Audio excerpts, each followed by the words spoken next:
Welcome back to Otaku Daikun, Dai-chan here, and it's time for another Waifu Monthly Recap.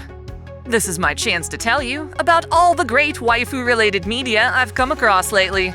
Today's lineup will be a bit different, as I'll be including all the anime and games I currently have my eye on for 2025. Before that, however, I still want to cover some of the things I experienced in December of 2024. I recently got around to watching the OVA for Battle Athletes, a captivating sports anime most easily described as Waifu Space Olympics. After establishing peace with aliens through sportsmanly competition, humanity continues the tradition on an interstellar stage. It follows Akari Kanzaki, a naive girl who aims to win the competition and become a Cosmo beauty like her mom. Now that I've seen the OVA, I'll be pivoting to the TV adaptation. Nikke Goddess of Victory has gifted us a noteworthy New Year's campaign, introducing an SSR version of Rappy, who's finally confident as the inheritor of Red Hood's legacy. The latest event, Footstep, Walk, Run, fleshes out all the details of her past we've been craving to know.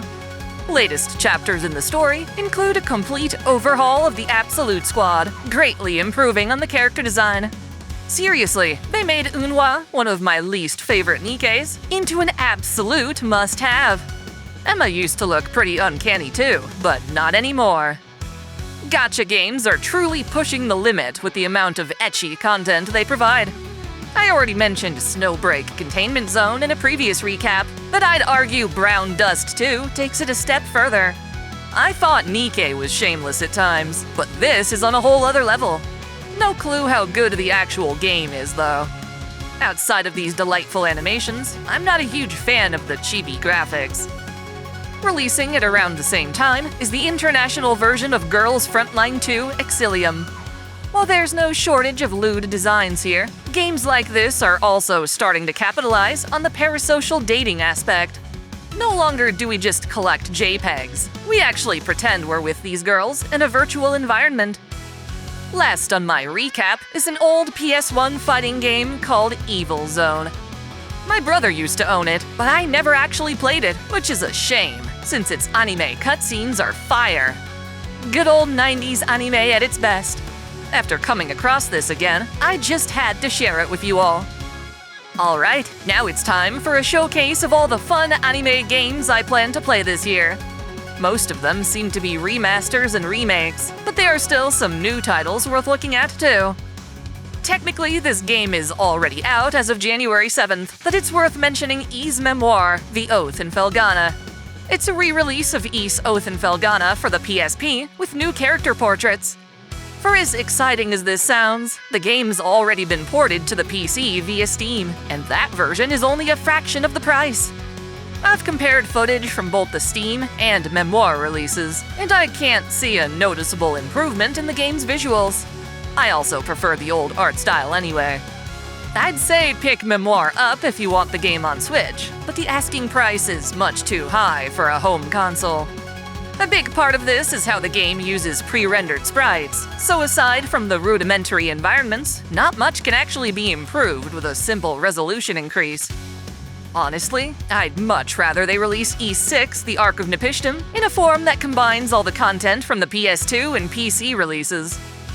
January's also dropping an HD remaster of Freedom Wars. The original launched on PS Vita years ago, and I remember really enjoying it. If you're a fan of God Eater or Code Vein, this one will be right up your alley, with vastly improved graphics and controls. It's a monster hunting game with a unique vine grapple feature and edgy dystopian themes. I recall there being various sexy options for your created character, and that seems to be preserved, even though Namco Bandai has gone all in on the whole body type A and B thing. Personally, I don't really care as long as I can make what is obviously a hot chick. I mentioned this in last month's recap, but Xenoblade Chronicles X is finally getting its long-awaited Switch port. It's one of my all-time favorite games, and I'm thrilled to play it again. Hopefully they add a cutscene viewer so I can cover the lore, or give it a waifu files. Also, I hope the Switch 2 will be able to play older Switch games with improved visuals. Otherwise, what's the point? One of the best classic JRPG series, Lunar, will be getting an HD port called Lunar Remastered Collection. It's being done by the same guys who brought us the Grandia HD collection. It'll feature the best versions of Lunar Silver Star Story Complete and Lunar 2 Eternal Blue Complete. Can't wait to relive my childhood.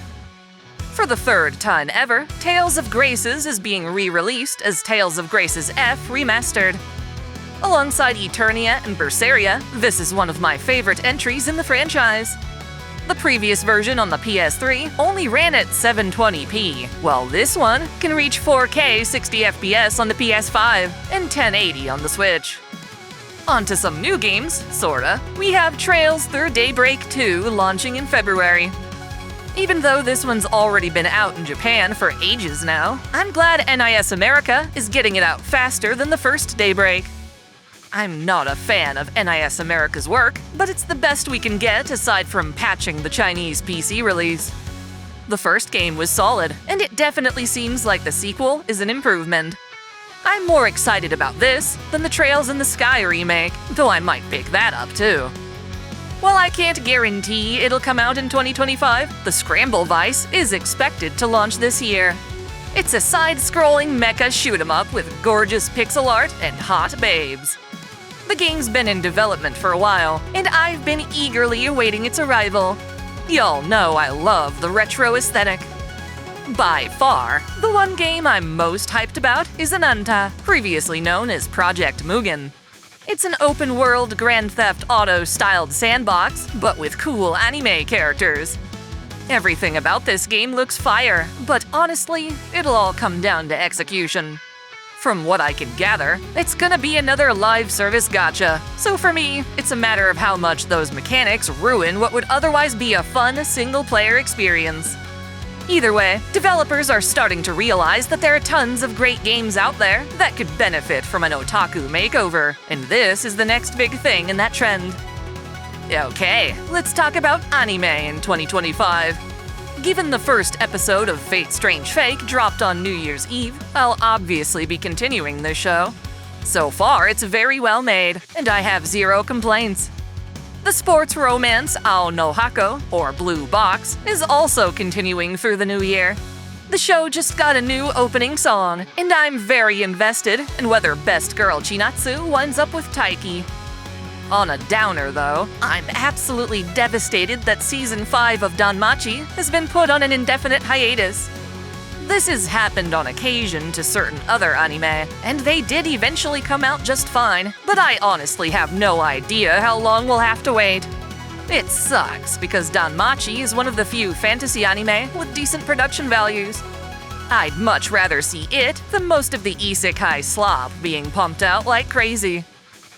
I wouldn't exactly call the anime Medalist a waifu show, since the characters are kids, but my wife adores ice skating, and this show scratches that itch for her.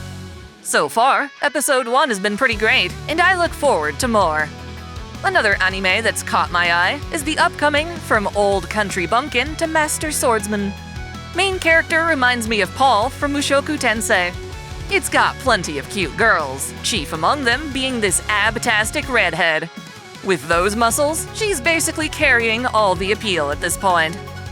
I'm always down for more Konosuba, and it seems we'll be getting some OVA content called Season 3 Bonus Stage.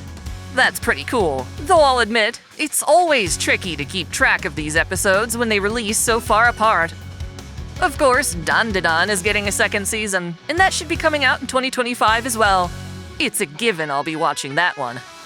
One of my biggest anime pet peeves is seeing a vibrant manga with a unique art style get watered down for its anime adaptation. Fortunately, it seems like the anime for Haite Kudasai Takamine-san has found a nice middle ground. After seeing tons of manga pages from the series on Twitter, I'm ready to give this anime my full attention. Last but not least is Grisaia Phantom Trigger. I absolutely adore the plot and art from the Fruit of Grisaia visual novel. Its anime was solid enough too, as far as I'm concerned, so I anticipate this sequel won't disappoint either. Sadly, I haven't yet played the follow-up VNs or mobile game, but perhaps this will serve to light a fire under my ass to pick up where I left off. There are other works I'm looking forward to as well, such as Fate Extra Record, but none of them have a definitive 2025 release window, so that's all I've got for now. What anime and games are you most looking forward to this year? Be sure to let me know in the comments below, and as always, celebrate your fandom. I want to give a special shout out to all my $10 and up supporters. Video Gamer 75, Dante Pendragon, Stephen Elak, Otaku Mom, Mystic Samurai 1983, Free Brick, Alexis Yukio Gomez Yamato, Lunar Works, Link Pendrago, Olympian Doll, Observer Bellis, James Hewitt, Uncanny EXP, Crow Calum, Saul Soto, Tristan Riggin, Winter's Edge, Dionysus, Caitlin P, Sogai CH, Sith Lord 906, Vladimirovna, The Taz 96, Kango X 77, and Alistair Bernadotte. Thank you all so much.